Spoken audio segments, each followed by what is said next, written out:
स्नान भी लोग करते हैं, पूजा पाठ भी करते हैं। उधर लाशों को जलाया जा रहा है। इधर मछली मारने वाले भी हैं जो अंदर तक गए हैं मछली मारने के लिए।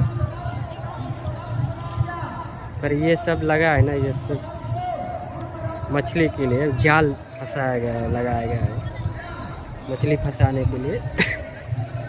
देखो वो नाव वाला कितना अंदर गया है, वो मछली फंसाने के लिए लगे।